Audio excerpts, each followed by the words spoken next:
Hey you! You're watching a clip from the DynamiteGizmo podcast. This is not the full episode, but if you want to see the full episode, make sure to click the link in the description. And remember, like, comment, subscribe. Do it now! Here's the clip. Okay, we're going to move on to Bryan Battle, as I said earlier. I love this gentleman. He's funny. He's cool. He seems like a guy you'd want to hang out with. For real. The guy is he's so awesome. He's so cool. Which means we're in for a treat next weekend as well, early on in the card. Because I know he's fighting on the... Well, why don't we take a look? Because I can't even remember. Is he fighting on the prelims? Or the early prelims? I can't freaking remember, my man. Let me see here. Where are you at, Bryan Battle? Where is he? Oh, yeah. Oh, fuck. There's only one early prelim, and then Bryan Battle is the first prelim of the night. Oh, yeah. We're going to have to watch this. Oh, my God. It's actually a decent card. It's actually a decent card. I don't care what you say, dude. But we'll run through it next week. Next episode, we'll run through the whole thing. Anyway. Now, I've never really been a WWE guy. I guess when I was a kid, I kind of pretended to be into it because my friends were, I'd watch it with them and I'd act like I was enjoying it, but really deep down, it never really clicked for me. And even now, I'm still not into it. And if you asked me a couple years ago, I'd have told you it was ridiculous. Grown men in their underwear, pretending to hit each other, making up fake drama. It's all predetermined and a bunch of garbage. But here's the thing. My opinion has changed a little bit since then. I still don't watch WWE. I don't connect with it at all. It doesn't jive with me. But I do respect it now. I understand why people love it. And there's a reason millions of people tune in every week. It's exciting, it's fun, it's mysterious. Even though the outcomes are predetermined, the ride is still entertaining for those who connect with it, It's no different than a TV show or a movie. That's all predetermined. They're all acting. It's the same sort of idea. But for me, it still just hasn't fully clicked, but I see the appeal. I try to watch it, I just don't connect with it. And I felt that way about UFC for a long time. I got it, but it didn't click. And then one day, UFC clicked with me, and I was like, oh, shit, it all makes sense now. But anyway, that's besides the point.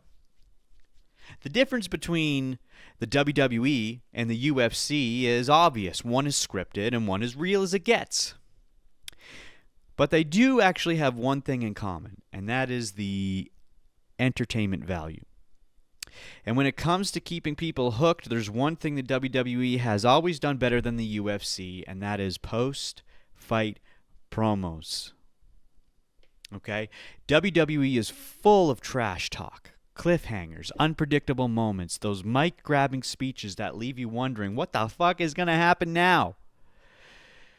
Now, in the UFC, we don't get that very often, and we shouldn't expect to.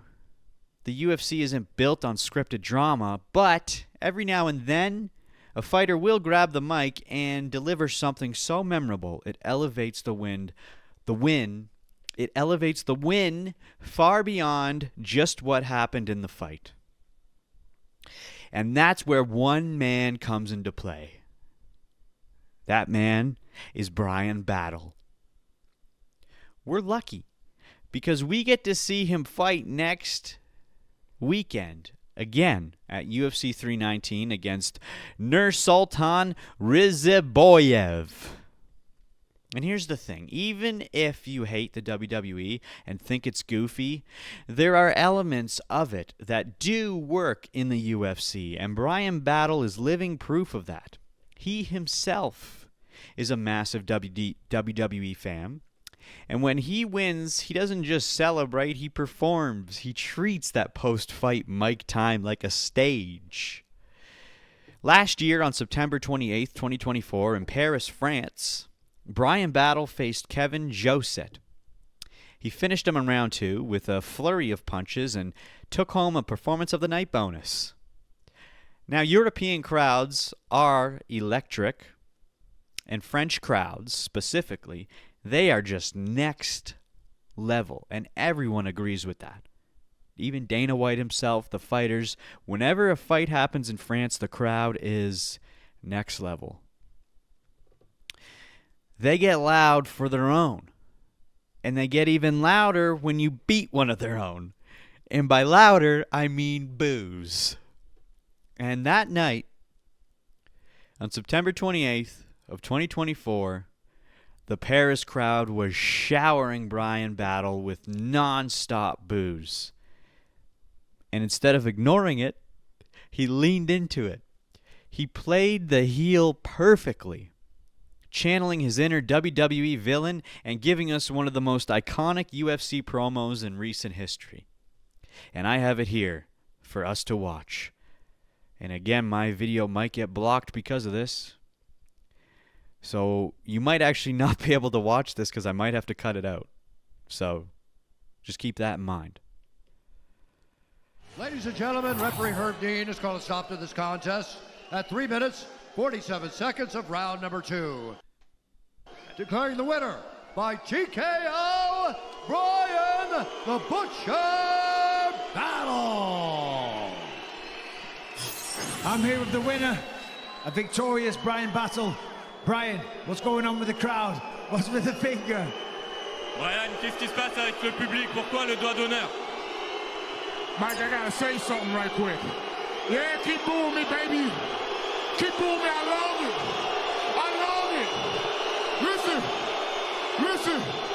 People been booing me and doubting me since I started training.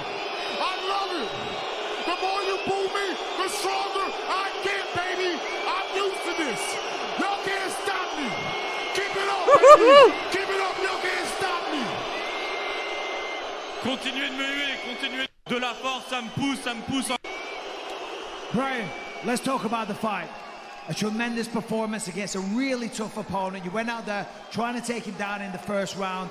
He's an expert at judo. And then in round 2, you go to the hands, and then you get the stoppage. Listen, that was incredible work. On va parler du combat maintenant. Vraiment, there's more. Keep watching. Trouver la soumission, le takedown. Et après, dans le deuxième round, tu as essayé vraiment plus dans ton striking contre un adversaire très très fort, un adversaire de taille. Donc parle-nous un petit peu de ce qui s'est passé dans le combat.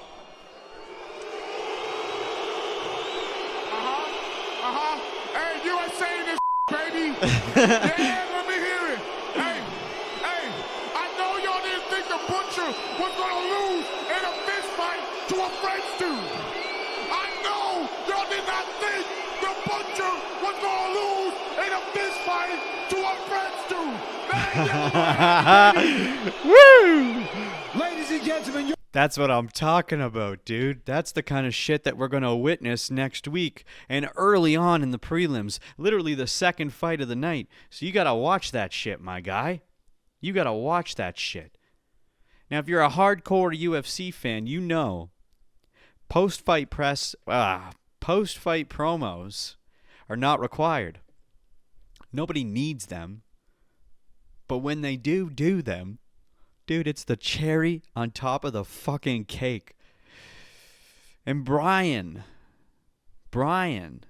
is not done. All right? He's coming. He's coming back.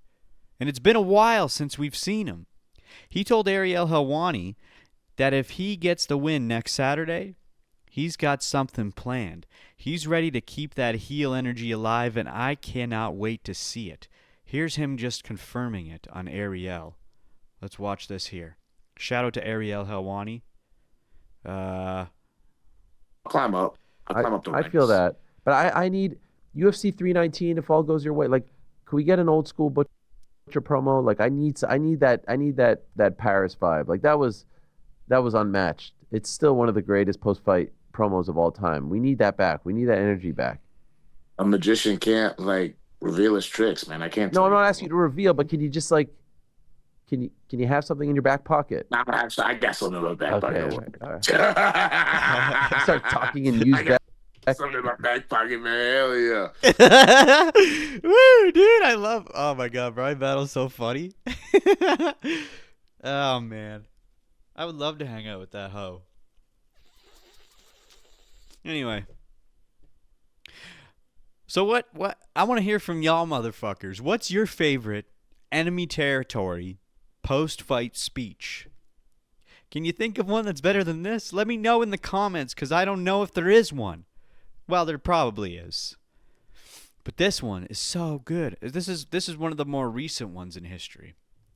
It's so good. Love it. Love it. Tap here to watch the full episode of the Dynamite Gizmo podcast.